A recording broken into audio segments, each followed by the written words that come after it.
Here is a fact that should make you angry. For more than 50 years, millions of people avoided a perfectly safe ingredient, one that exists naturally in Parmesan cheese, ripe tomatoes, mushrooms, anchovies, and even human breast milk, because of a letter that a guy wrote on a dare, a drunken dare, for $10. That ingredient is MSG, and this is its story. It starts in Tokyo in 1908 with a chemistry professor named Kikunae Ikeda sitting down to dinner with his wife. His wife had made a simple broth from dried kombu seaweed, and as Ikeda ate, he kept turning something over in his mind. This broth had a flavor he couldn't explain. It wasn't sweet, sour, salty, or bitter, the four tastes science recognized at the time. It was something deeper, something savory that seemed to coat the tongue and make everything taste more like itself. So Ikeda did what scientists do.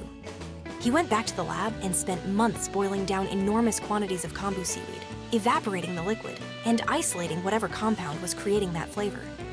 What he eventually extracted were pale brown crystals of glutamic acid, an amino acid that the human body already produces on its own. He combined those crystals with sodium to stabilize them, and he called the result monosodium glutamate. He named its flavor umami, from the Japanese words for delicious and taste. By 1909, he had filed a patent, and the Ajinomoto company was selling MSG across Japan. Here's the thing Ikeda understood, and the rest of the world would take decades to catch up on. Glutamate isn't a chemical trick.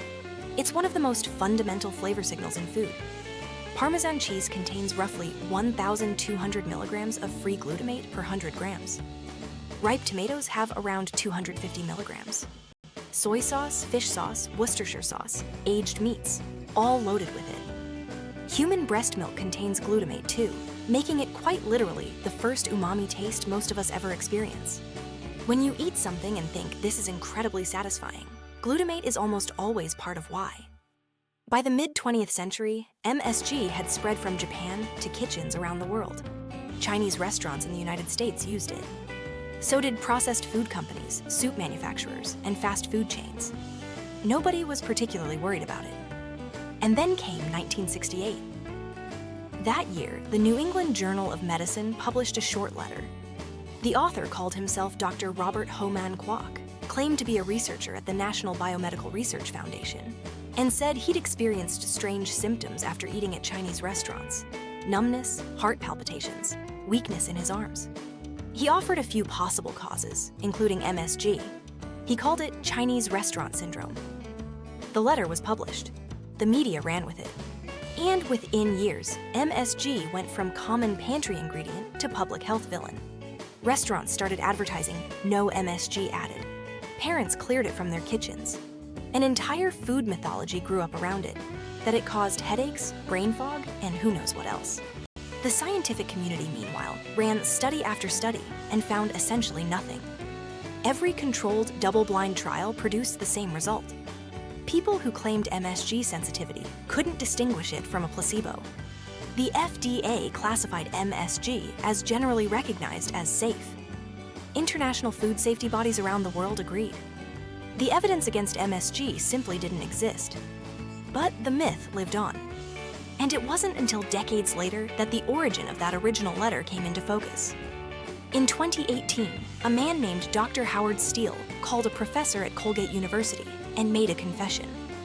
The letter, he said, wasn't written by anyone named Robert Homan Kwok. Steele wrote it himself after a friend bet him $10 he couldn't get something published in the New England Journal of Medicine. He made up the symptoms. He invented the author's name, and the name Kwok was, in his words, a crass joke that played on a racial slur. Steele said he'd tried to contact the journal multiple times to come clean, and was ignored every time. The damage was done. A prank built on racism had shaped food policy, restaurant menus, and kitchen habits for half a century. Today, MSG is experiencing a genuine comeback. Chefs who never stopped using it are now openly celebrating it. Home cooks are sprinkling it on eggs, popcorn, roasted vegetables, and grilled meats. The company Ajinomoto, which Ikeda helped found back in 1909, launched a campaign to formally retire the term Chinese restaurant syndrome. And in 2020, Merriam-Webster officially removed the negative health associations from the dictionary definition. Kikunae Ikeda spent months in a lab chasing the flavor in his wife's soup broth. What he found was real, and safe, and delicious. It just took everyone else about 100 years to catch up.